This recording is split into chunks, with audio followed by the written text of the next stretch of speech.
I'll never forget the night at Ember's house. It was supposed to be a typical sleepover, pizza, movies, and gossiping until we passed out.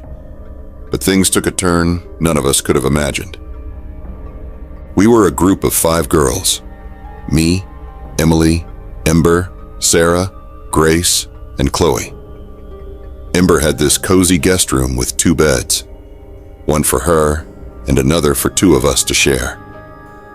The rest would crash on the floor with sleeping bags.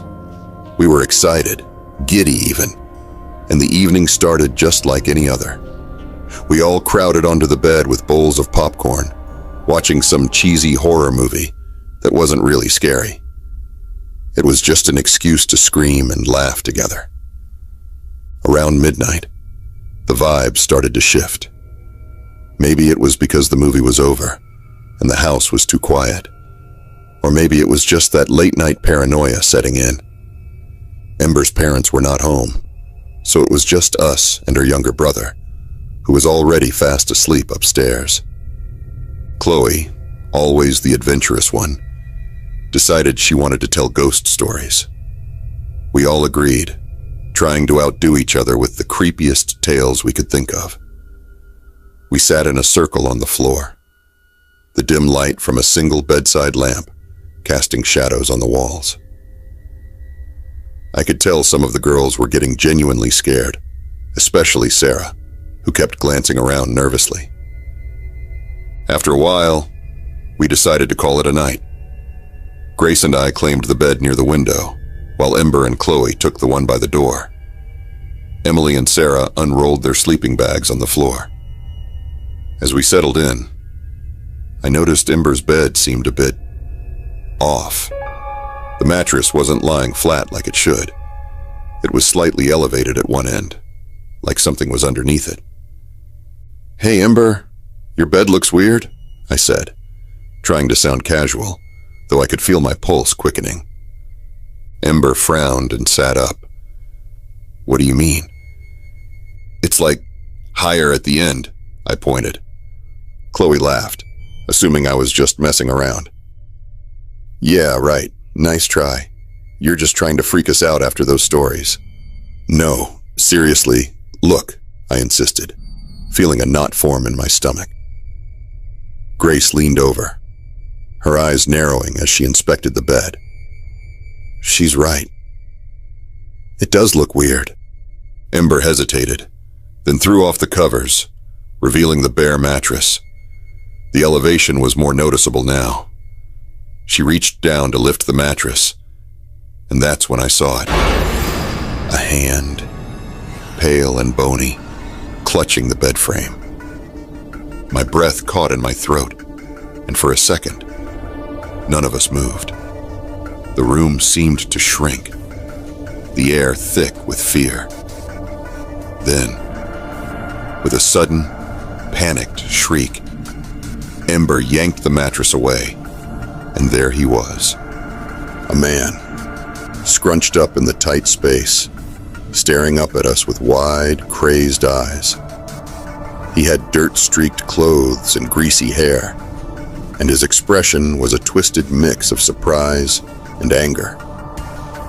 For a split second, we were all frozen, disbelief paralyzing us.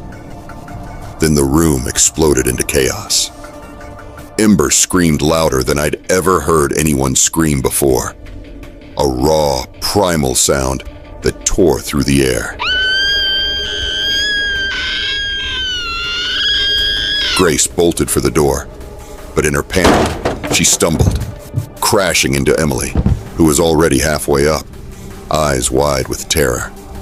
Sarah just stood there, shaking, her hands covering her mouth, too scared to move. But it was Chloe who reacted first, grabbing the nearest object, a heavy ceramic lamp, and hurling it at the man. The lamp shattered against the bed frame, missing him by inches, but it jolted him into action. He scrambled out from under the bed, moving faster than I thought possible, and lunged toward the door. I don't know how, but Ember managed to grab her phone and call 911. voice shaking as she gave the dispatcher our address. Meanwhile, the man was halfway out of the room, but Chloe, brave or just reckless, tackled him, knocking him off balance. He hit the floor hard, and that's when we heard footsteps pounding up the stairs. Ember's brother, woken by the noise. The next few minutes were a blur. Ember's brother, barely 14, tried to help Chloe keep the man pinned down, while the rest of us stood back, too terrified to do anything. The man was thrashing, snarling like an animal, his limbs flailing as he tried to get free. I remember the sound of the police sirens in the distance, getting closer and closer. Finally, the door burst open, and 2 officers stormed in, pulling the man away from Chloe and her brother. He was cuffed, struggling the whole time, but they managed to drag him out of the room. The relief was overwhelming, but the fear didn't leave. It clung to the walls, to the bed, to the very air we were breathing. Later, we found out that the man had broken into the house earlier that day, hiding under the bed, waiting for God knows what. He had a record: burglary, assault. But this time, he was caught before anything worse could happen. We didn't sleep for the rest of the night. We couldn't. We just sat in the living room, the TV on low, not really watching, just trying to stay awake, to make sure it was really over. It's been years since that night, but I still check under the bed every time I go to sleep. Because sometimes, the things you fear aren't just stories. They're real. And they can be hiding in the last place you'd ever expect. Alright, so here's the deal. I'm not really into ghost stories or any of that spooky crap. But this was real. And it still freaks me out when I think about it.